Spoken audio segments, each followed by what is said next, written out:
कि महाकुंभ में जिसने जो तलाशा उसको वह मिला। गिद्धों को केवल घास मिली, सूअरों को गंदगी मिली, संवेदनशील लोगों को रिश्तों की खूबसूरत तस्वीर मिली। जिन लोगों ने अपने समय में इस पूरे आयोजन को अव्यवस्था और भ्रष्टाचार का शिकार बनाया था, आज वे महाकुंभ पर इस प्रकार की टिप्पणी करके भारत की भावनाओं के साथ ही खिलवाड़ करने का काम कर रहे हैं। पूरे कुंभ में आपने देखा होगा, जो आप कहते हैं भेदभाव हुआ है, किसके साथ भेदभाव हुआ है? वहां न जाति का भेद है, न क्षेत्र का भेद है, न मत और मजहब का भेद है, किसी भी प्रकार का भेदभाव नहीं किसी के प्रति, न अमीर गरीब का भेद है। सारे लोग एक घाट पर स्नान कर रहे हैं। इससे बड़ी एकात्मता का संदेश और क्या हो सकता है? इससे बड़ी एकता का संदेश और क्या हो सकता है? और यही सच्चा सनातन धर्म भी है। और इसीलिए जब इस संबंध में मैं यहां पर अपनी बात को कह रहा हूं, महोदय, मुझे सोशल मीडिया हैंडल पर एक बात बहुत अच्छी लगी। एक सज्जन ने इस बात को कहा और उसने, जो लोग महाकुंभ का विरोध कर रहे थे उनके बारे में उसने बहुत सटीक टिप्पणी की। उन्होंने कहा कि पिछले 1.5 महीने में आप वामपंथियों, समाजवादियों की बाल खगाल लीजिए, महाकुंभ को लेकर के विश्व भ्रमण के अलावा कुछ नहीं दिखेगा। गंदगी, अव्यवस्था, पर्यटकों की परेशानी के अलावा इनकी बजबजाती वाल पर दूसरी कुछ भी नहीं मिलेगा। लेकिन इन सब से इतर धरातल पर इनकी बजबजाती विचारधारा का कोई असर नहीं है। हज के दौरान अव्यवस्था से होने वाली सैकड़ों मौतों पर चुप्पी साध जाने वाले भारत के वामपंथी सेकुलर स्कॉलर महाकुंभ की भव्यता पर उल्टी करते नजर आए हैं।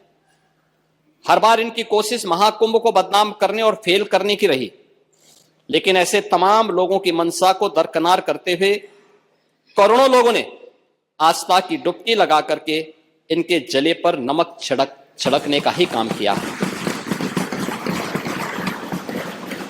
उन्होंने आगे लिखा है कि महाकुंभ के दौरान दुखद हादसा हुआ, इसके बाद भी आस्था और विश्वास तमाम परेशानियों पर भारी पड़ी। तीर्थयात्री समस्त परेशानियों और मुश्किलों का पहाड़ चढ़कर भी प्रयागराज महाकुंभ पहुंचे, वहां से स्नान कर खुशी खुशी वापस लौटे। रिश्तों के जटिल समीकरण का परिभाषा गढ़ता महाकुंभ अब समारोह की ओर है। लेकिन यहां से निकला संदेश हर सनातन के मन में अमिट छाप छोड़ गया है, जो वर्षों तक लोगों की बदकही और कहानियों में जीवंत रहेगा। हर तरफ अपनी मां और बुजुर्गों को महाकुंभ में अनाथ छोड़ देने वाले बेटे रहे हों, तो दूसरी तरफ अपनी सास को पीठ पर उठाकर कुंभ स्नान कराने वाली बहू भी रही है। लेकिन सनातन विरोधियों को नजर केवल गंदगी पर पड़ी।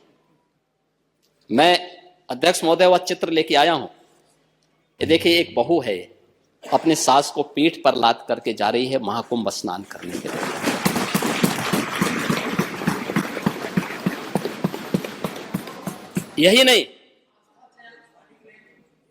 यही नहीं, आगे एक और बात कहते हैं।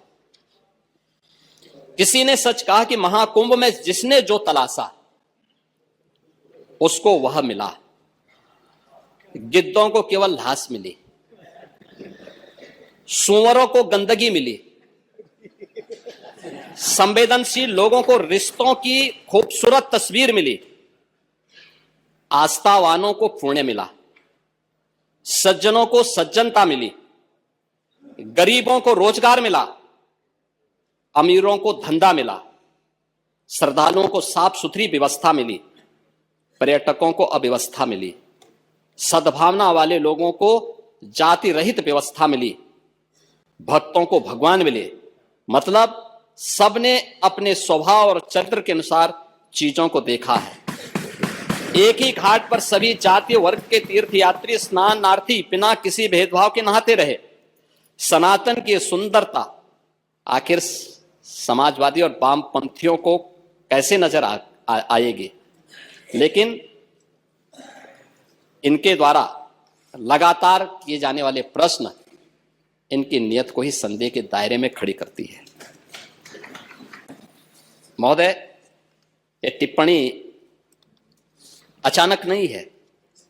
ये टिप्पणी भारत की टिप्पणी है, भारत की भावनाओं की टिप्पणी है। और जो स्वयं कुछ कर नहीं सकते थे, जिन लोगों ने अपने समय में इस पूरे आयोजन को अव्यवस्था और भ्रष्टाचार का शिकार बनाया था, आज वे महाकुंभ पर इस प्रकार की टिप्पणी करके भारत की भावनाओं के साथ ही खिलवाड़ करने का काम कर रहे हैं।